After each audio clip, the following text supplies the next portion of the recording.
Welcome to The Explainer. Today, we're diving headfirst into a truly gripping piece of nonfiction, Adam Higginbotham's acclaimed book, Midnight in Chernobyl. Now, what we're going to do here is explore this incredibly dense, fascinating history through the perspective of a reader who went into it completely blind. Whether you're a major history buff or someone who only vaguely knows the name Chernobyl, this explainer is designed to unpack exactly why this book is considered a masterpiece of historical reporting. All right, let's dive into this. But before we get into the heavy details, I want you to ask yourself honestly, what do you actually know about the Chernobyl disaster? I mean, if I asked you to pinpoint the exact decade it happened, or how massive the scale of the event truly was, what would you say? Well, if you guessed the 1960s, or maybe you thought it was just this relatively small, localized incident affecting one specific town, hey, you're definitely not alone. It's a super common misconception. But the terrifying reality, it happened much later in 1986, and it absolutely wasn't just a localized problem. It was literally the single biggest nuclear disaster the entire world has ever seen. And that brings us right to the book's subtitle, The Untold Story of the World's Greatest Nuclear Disaster. Throughout this explainer, we're going to see exactly how this book shatters those common misconceptions we just talked about. It delivers this meticulously detailed, deeply researched, and honestly, genuinely anxiety-inducing account of a tragedy most of us only think we understand. So let's get into Section 1, Anatomy of the Disaster, from Bureaucracy to Meltdown. Higginbotham masterfully breaks the narrative down into three distinct phases. He doesn't just start with an explosion, right? He starts years prior, detailing the really flawed construction of the plant as this major milestone project for the USSR. Then, he moves us into the frantic peak week of the actual meltdown in '86. And finally, he wraps up with the long-term aftermath, including that massive global fallout. It's just a brilliant way to structure such a sprawling event. What the author reveals here is that this disaster was absolutely not just some sudden, unpredictable accident. No way. It was the result of a culture of extreme secretiveness. People were basically fudging numbers to make things look better than they actually were. They were cutting major corners just to meet these arbitrary deadlines. It was this intense web of bureaucracy where a whole series of small, compromised decisions ultimately stacked up to create a massive catastrophe. But the book doesn't just focus on the politics. It dives deep into the science, too. To help you grasp exactly what went wrong inside that reactor, the book essentially gives you a crash course in high school chemistry. It takes the time to define foundational terms like atoms and isotopes, so even if you aren't an expert, you can breathe a huge sigh of relief. You walk away with a solid understanding of the physical science behind the meltdown, empowering you to actually understand the mechanics of what went wrong. Moving on to Section 2, The Global Aftermath, A Scale Beyond Ukraine. So after detailing the intense week of the meltdown, the second half of the book shifts gears to the terrifying consequences.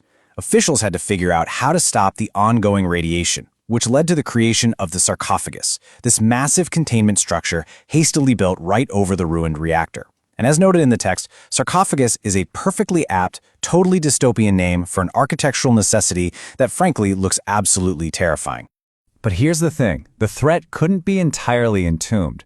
The fallout became a massive global event. It started with mass local evacuations, sure, but then radioactive smoke began drifting all the way across Europe. It literally drifted as far as Switzerland, where they actually started detecting increased reactor levels. This step-by-step progression really hammers home that Chernobyl wasn't just an isolated incident. It was a crisis that spilled right across borders. And yet, despite how massive this all was, there is a truly staggering reality we have to face. The long-term effects remain unknown. The book points out a really fascinating scientific reality here. Unlike with fast-breeding plants or animals, human reproduction is slow. Because so few human generations have passed since 1986, we still simply do not have the data to fully comprehend the true long-term genetic and health effects on the exposed populations. We are literally still living in the shadow of this unknown. All right, Section 3, Information Density and Scale, the Human Element. As you dive deeper into this history, you're going to immediately notice the sheer, overwhelming scale of the human element involved. You are dealing with a massive cast of generals, government officials, and everyday plant workers. In fact, it's so dense that the author had to provide dedicated reading aids. We're talking a cast of characters page, detailed maps, photos, and an epilogue, just so you can track who lived and what happened to them. It's a huge undertaking. The sheer scope of this event gives the book an incredible historical and emotional weight. The text makes a really powerful comparison here, stating that reading this is sort of akin to studying the sinking of the Titanic or 9/11. It's one of those monumental, unpredictable events. Unpredictable, actually, primarily because crucial information was withheld from the very people who needed it most. It creates this incredibly deep feeling of inevitable tragedy as you turn the pages. Because of that creeping inevitability, this book doesn't just read like a dry history textbook, it reads like a high-stakes thriller. You constantly find yourself asking, was anyone going to live? You're reading about real people knowingly putting their lives at extreme risk just to figure out the problem and stop the disaster, and it fills you with genuine anxiety. It completely hooks you emotionally, right from the very first page. This brings us to Section 4, the reading experience, and how to actually consume a masterpiece. Because the subject matter is so intense and so heavily detailed, Adam Higginbotham had to strike a very delicate balance. He pairs these fast-paced, highly engaging action scenes of the disaster response right alongside incredibly dense, highly informative scientific and historical context. It is exceptionally well written, for sure, but that density means you kinda need a game plan. So how do you actually approach it? Well, first, you might want to avoid the audiobook format. Honestly, it's just too much complex information to process by ear for most people. Second, stick to reading only 1 or 2 chapters a day. Give yourself the permission to slow down and really process the details. And finally, whatever you do, don't stress yourself out trying to memorize every single general and government official's name. Instead of getting bogged down in all those minute details, just let the massive scale wash over you. The author's goal isn't to test you on a list of names, it's to give you a true sense of the magnitude of the event.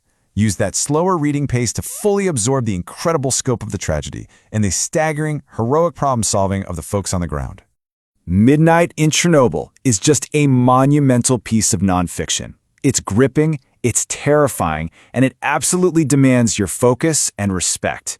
It reveals a history steeped in secrecy and completely unmatched in its global impact. So, as we wrap up this explainer, I'll leave you with one final question to consider. Knowing what you know now about the scale, the lies, and the immense human cost, are you ready to face the untold reality of Chernobyl?